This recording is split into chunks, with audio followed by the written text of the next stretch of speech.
muito bem, depois de eu fazer aquela varredura para ver se não sobrou nenhum diálogo. Na verdade, existem mais alguns diálogos ou ligados a outros discursos, ou no caso do Sermão do Monte, ou alguns ligados às parábolas ou às curas, mas são pouquinhos que ficaram para trás aí. E, na verdade, também alguns que são complementares de coisas que nós já falamos nos pensamentos do isolamento. Então, se você encontrar algum diálogo e disser, o Zé não falou desse aqui, me cobre, tá bom? Ou pode ser que eu deixei para trás porque eu quis deixar mesmo. Acontece. Curto demais a narrativa de Marcos da última semana de Jesus. Depois que ele entra pelas portas de Jerusalém, Marcos tem uma sequência cronológica muito interessante dos acontecimentos. Bom, ele entra em Jerusalém, passeia pelo templo, né, e volta para Betânia. No dia seguinte, estamos em Marcos 11:12, quando saíram de Betânia, ele teve fome e, vendo de longe uma figueira com folhas, foi ver se porventura achava algum fruto, mas aproximando-se nada achou, porque não era tempo de figos. Não era tempo de figos. Jesus, como filho de Deus, sabia que não era tempo de figos, e que ele foi procurar figo na figueira. Então lhe disse Jesus, nunca jamais coma alguém fruto de ti. E os seus discípulos ouviram isso, né? Tipo, Jesus está conversando com a figueira. Esse diálogo é interessante. Aí foram para Jerusalém, entraram no templo e ele passou a expulsar os que ali vendiam e compravam. Derribou as mesas dos cambistas, as cadeiras dos que vendiam pombas, e não permitiam que alguém conduzisse a qualquer utensílio pelo templo. Também os ensinava e dizia, não está escrito, a minha casa será chamada casa de oração para todas as nações? Vós, porém, a tendes transformado em covil de salteadores, e os principais sacerdotes e escribas ouviram essas coisas e procuravam de algum modo lhe tirar a vida, pois o temiam, porque a multidão se maravilhava da sua doutrina, e vindo à tarde saiu da cidade. Passando eles na outra manhã, na manhã seguinte, viram que a figueira estava seca desde a raiz. Então Pedro, lembrando-se, falou, mestre, a figueira que você amaldiçoou, ela secou. E Jesus disse, tenha fé em Deus, porque em verdade vos afirmo que se alguém disser a esse monte, ergue-te, lança-te no mar, e não duvidar no seu coração, mas crer que se fará o que diz, assim será com ele. Por isso vos digo que tudo quanto em oração pedirdes, crede que recebestes, e assim será convosco. E quando estiverdes orando, se tendes alguma coisa contra alguém, perdoai, para que vosso Pai Celestial vos perdoe nas vossas ofensas. Mas se não perdoardes, também vosso Pai Celestial não vos perdoará as vossas ofensas. É um trecho muito interessante. Jesus entra em Jerusalém, vê uma figueira, não era tempo de figos, não encontra figos, só folhas, chacoalha, chacoalha, chacoalha, não tem fruto. Que droga, né? Não tem fruto. Maldita figueira. Nunca, jamais, ninguém coma fruto de você. Os discípulos ficam preocupados, o que está falando?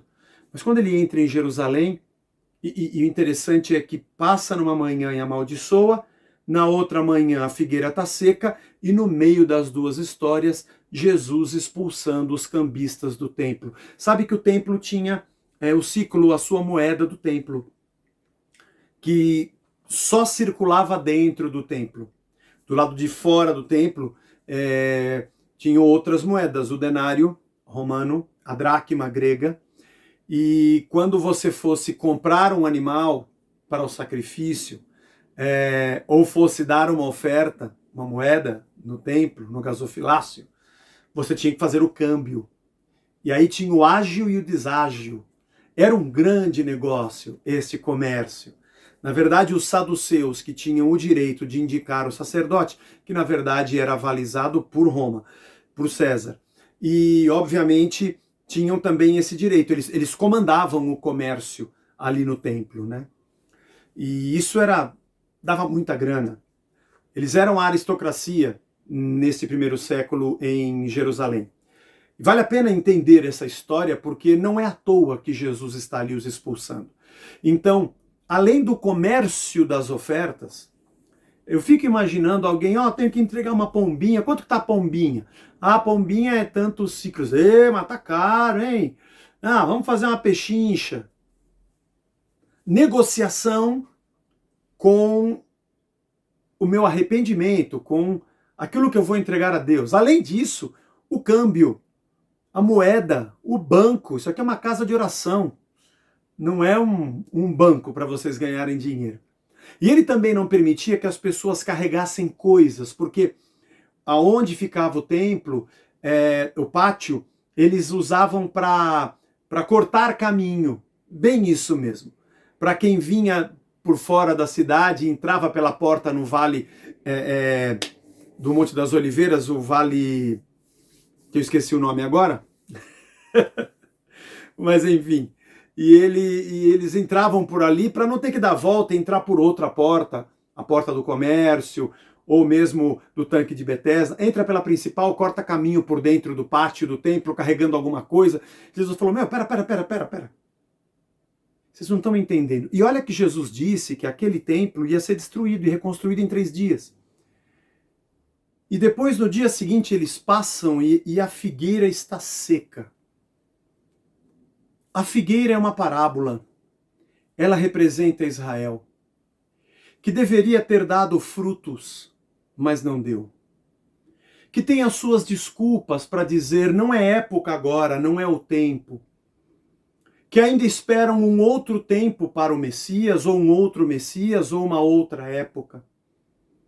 E hoje se detém no comércio, dentro do pátio, com os seus ganhos e os seus lucros. Jesus não estava defendendo o templo, como eu mesmo disse, ele disse que aquilo cairia, mas toda aquela religião judaica estava ruindo diante de Deus. Aos olhos de Cristo, todo aquele cerimonial e todos aqueles sacrifícios e todo aquele comércio não era fruto. Todos aqueles rituais sacrificiais e toda aquela grana que rodava e a sucessão sacerdotal e a maneira como eles se portavam, aquilo tudo enojava a Deus. E nós somos assim. É muito fácil encontrar figueiras bonitas, cheias de folhas, que têm seus tempos e suas épocas de darem os seus frutos, entre aspas, mas que na verdade Deus as despreza. Se estiver seca ou se estiver viva, tanto faz. Não há vida verdadeira nela. Não há fruto nela. A maneira como Marcos coloca esse diálogo de Jesus com os discípulos, com a figueira e dentro do pátio do templo, é para que o leitor que pegasse esse escrito de Marcos entendesse, ele está dizendo alguma coisa para a gente aqui.